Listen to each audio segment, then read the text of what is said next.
Oxygen भी देता है और वायुमंडल को शुद्धिकरण भी करता है। ऐसे पौधों को लगाया जो हम यूकेलिप्टस को भी लगाए हैं, और आजकल एक दूसरा वो पौधा जो लगा है ना डायकोटिस से लगा हुआ कोनोकार्पस भी नहीं लगाया क्योंकि उसके साथ सांस की बीमारियां भी फैलती है।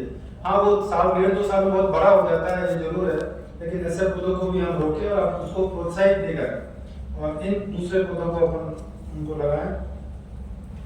हम तो एग्रीकल्चर यूनिवर्सिटी में काम करते हैं, इसलिए जो क्लाइमेट चेंज हो रहा है या जो ग्लोबल वार्मिंग हो रही है उसको हम कैसे अपने अनुकूल बनाएं, ये भी एक हमारी दिशा होनी चाहिए।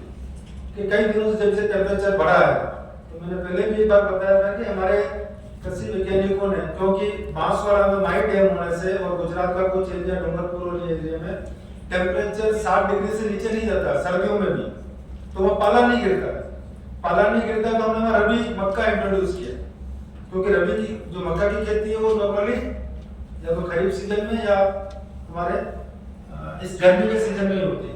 तो हमने जब रबी में इसको इंट्रोड्यूस किया तो 2-4-5 साल के बाद में जाके जहाँ average production 15 quintal per hectare है मक्का का, तो आज बांसवाड़ा में हमारे किसान 50 से लेकर 80 क्विंटल पर हेक्टेयर मक्का का उत्पादन हो रहा है।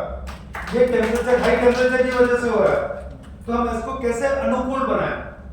अभी मक्का की फसल बरसात में रहते, अब उसकी सोयाबीन ने ले लिया, उसको रिप्लेस कर दिया। मक्का से ज्यादा पैसा सोयाबीन की फसल में आ रहा है, क्योंकि सोयाबीन 5,000 रुपए कुंटल बिकता है, मक्का 2,000 रुपए कुंटल बिकता है।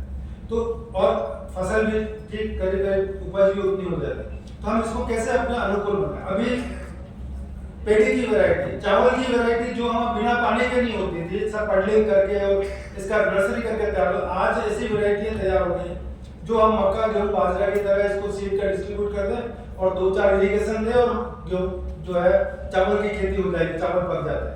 ऐसी अभी 8-10 वैरायटी तैयार हो चुकी है काफी एरिया में, चाहे वो नॉर्थ ईस्ट का एरिया है, बिहार का है, उड़ीसा का है, इसमें अभी इसकी खेती शुरू हो गई।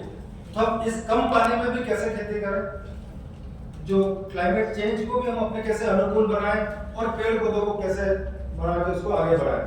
क्योंकि मैं हर बार भी कहता हूँ कि जो हमारी इस अभी हम जो आदत हमारी भी खराब हो गई है किसानों को, क्योंकि पहले हमने हरित क्रांति के आड़ में हमने फर्टिलाइजर बेचे, पेस्टिसाइड्स दिए, वीडिसाइड्स दिए, उनको कहा इनका उपयोग करो। इसे हाँ, जो हमारा उत्पादन आजादी के टाइम 50 मिलियन टन था, वो आज हमारा 213-215 मिलियन टन के करीब हमारा प्रोडक्शन बढ़ गया फूड ग्रेन्स का। और जो हम 60 के दशक में अनाज विदेशों से मंगाते थे, वो आज आत्मनिर्भर है और हम कई देशों को वापस एक्सपोर्ट करते हैं अनाज। पल्सेस भी सीड, खाली ऑयल सीड की थोड़ी सी कमी है। दूध के क्षेत्र में, वेजिटेबल के क्षेत्र में, फलों के क्षेत्र में बहुत ही असाधारण वृद्धि हुई है और हमारा बहुत अच्छा उत्पादन बढ़ा है। तो ये सब चीजें भी हमें क्लाइमेट चेंज का भी हमें ध्यान, जो हमारे कहीं 6 महीने में फसल होती थी वो आज 4 महीने में हो जाती है हाई टेम्परेचर की वजह से।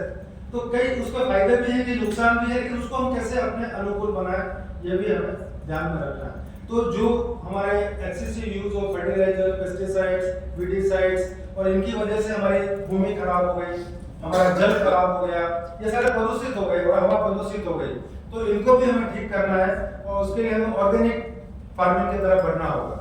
कम से कम कुछ एरिया में हम ऑर्गेनिक खेती करें, शुरू करें, ताकि हमें ऐसे नहीं मिले। और साग सब्जियों में मैं कई बार कहता हूँ कि हम जब सब्जी खरीदने के लिए जाते हैं बाजार में, तो बहुत ही बिल्कुल साफ सुथरे चमकीले ऐसे सब्जी और फूलों को लेके आते हैं। तो हमें उसको ध्यान नहीं देना है, कहीं उसमें 1-2 कीड़े भी लग रहे हो ना, 2 किलो सब्जी में 2 काले फल भी मिल जाए, बैंगन मिल जाते हैं, भिंडी मिल जाती है, तो उसको आप चूज करो, क्योंकि उसमें पेस्टिसाइड डालने के बाद अगर वो नहीं मरा, कीड़ा नहीं मरा है, तो आपके लिए बहुत सुरक्षित है। ऐसी सब्जी और ऐसे फल को लाओ, उसमें तो उन 2 फल को निकाल दो, काट के निकाल दो, अच्छे निकाल दो, उसमें से बाकी फल तो अच्छे निकलेंगे और वो आपके स्वास्थ्य के लिए बहुत ही स्वास्थ्यप्रद है, लाभप्रद होंगे। तो ये कई बार चीजें हमारे अपने हैबिट्स भी चेंज करनी पड़ेगी। एकदम ग्रीन सब्जी ग्रीन होनी चाहिए, कई लोग कलर ऐड कर देते हैं, एकदम एक भी कीड़ा खाने वाला ऐसा नहीं होनी चाहिए सब्जी। तो हम खाने पीने के लिए ऐसी चीजों को काम मिले तो निश्चित रूप से हमें इसका फायदा मिलेगा। क्योंकि पंजाब और हरियाणा के किसान आज जो है, जो उनके जो गेहूं प्रोडक्शन करते हैं चावल, वो एफसीआई में और वायरस कॉर्पोरेशंस में दे देते हैं बेचने के लिए, और खुद के खाने के लिए वो सीहोर एमपी से और राजस्थान से गेहूं ले जाते हैं, या वो उनकी 1-8 बीघा में ऐसी खेती करते हैं ऑर्गेनिक जो अपने खाने के लिए उसको पैदा करते हैं। तो ये चीजें अब आ रही है, तो हमें इन चीजों को भी ध्यान में रखता है, कृषि में भी हमें आगे ध्यान रखना, अधिक से अधिक फलदार वृक्ष लगाएं ताकि हमें और जंगल को भी हम आगे बढ़ाएं, हरा भरा करें। धन्यवाद। बहुत बहुत धन्यवाद, आभार कुमार शंकर जी शर्मा साहब। अब मैं